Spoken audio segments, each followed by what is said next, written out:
Hello Internet, it's Mike with 143. Today I'm going to talk about how to make this shape.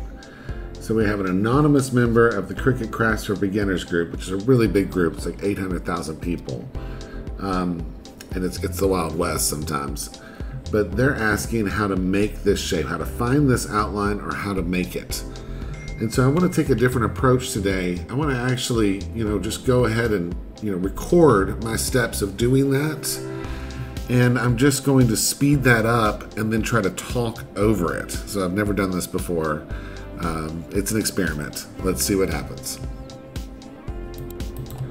Okay, so I started at what font is, and I tried searching for this font, and I just wasn't able to find it. So I quickly abandoned that process and went right over to Font Space.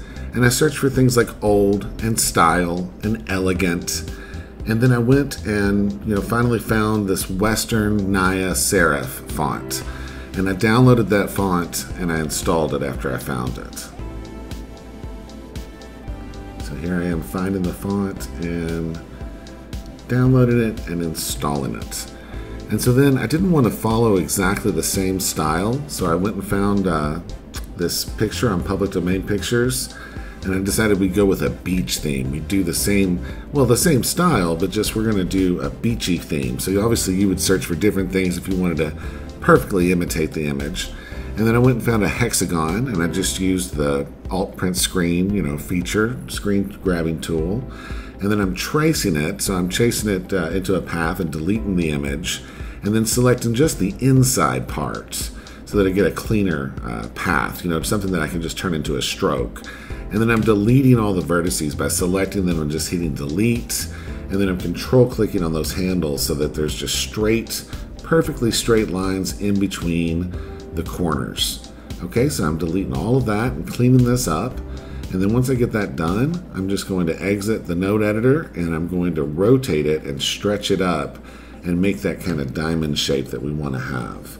And then I'm centering that perfectly on the page.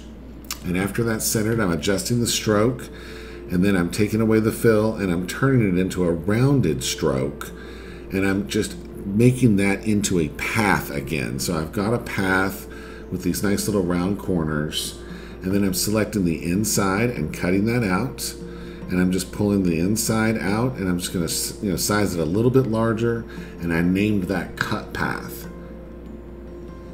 Okay, so now I'm bringing in that font, and I had to restart Inkscape, so I saved my project, and now I have access to the font because Inkscape was already open when I downloaded the font.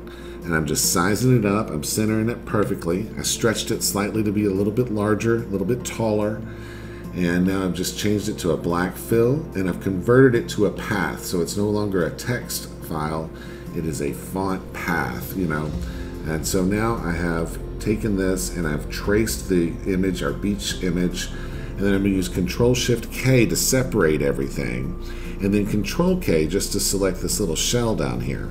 Now I'm going to clean it up because I don't want all the detail parts that it traced. So I'm just selecting the inner parts, and I'm going to go all the way around and select one little vertice out of each of those shapes. I'm going to do the outer shape and each of the inner shapes. And then I'm going to hit Control-A to select everything, and Control-C, and then exit out and Control-Alt-V to paste. And so now I've just got a cleaned up version of that. And you see what I'm doing is I'm cleaning it further. I'm just removing extra vertices that were causing, not only design problems, but also might be a little problem if you were going to go cut this shape. Okay, so now I'm pulling this in and just placing it on the side. So I've decided I'm going to go with kind of a symmetrical but yet asymmetrical flipped design. So I'm going to put this other clamshell, just kind of roughly place it. Now you saw me just select all the parts of that and use Control-K to combine them, and I'm trying to understand how I want to place this, and I'm thinking about the outer size, I'm thinking about the overall outer shape, and trying to keep things, just about the same. And I'm really, still kind of figuring out which one of these objects I want to use. So this, I'm going to actually just, kind of go with a lower detail version of the starfish.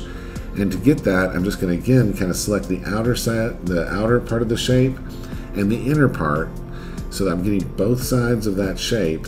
And then I'm also going to select each of the outer parts of these suckers. I'm not going to get the inner parts because I'm just worried. I'm trying to keep things easy to weed. If somebody were to cut this, I mean, I'd probably do this as a UV DTF decal on that sign. But, you know, if you were cutting this out of vinyl, then you'd respect that I probably don't need all those details. And even using UV DTF, you know, really small details are not a good idea. You want to, you know, try to like make it easy for the transfer to go down. So I missed a little part, and I'm just combining that, bringing that in, deleting the parts that I don't need. I'm flipping this shell. I'm going to work on my placement a little bit more and get this clamshell just right. And I'm using this other shell to kind of, you know, tell me where things should be placed, because it's flipped and I'm holding control when I move that one. Now I'm placing the starfish in. I'm again thinking about that outer shape and the weight. And then I'm just going to set this other starfish on the other side, just eyeballing it. I'm combining all the shapes so they're all just one path and naming it objects. And then I decided I also wanted to include this little nautilus shell, and I'm just bringing it in. I'm sizing it up. I'm going to rotate it till it fits the space really nice. And then I'm going to center it perfectly on the page so it's centered, you know, right on the top. And then I'm going to flip it horizontally and vertically and just bring it down and put it on the bottom.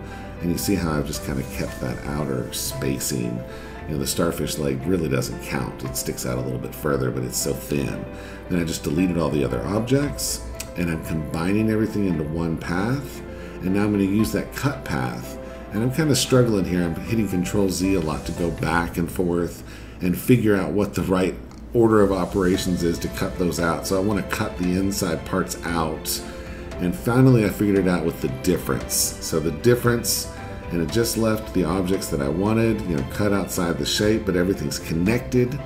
And so now I've just combined everything into one path, and I turned it white, and I'm saving it.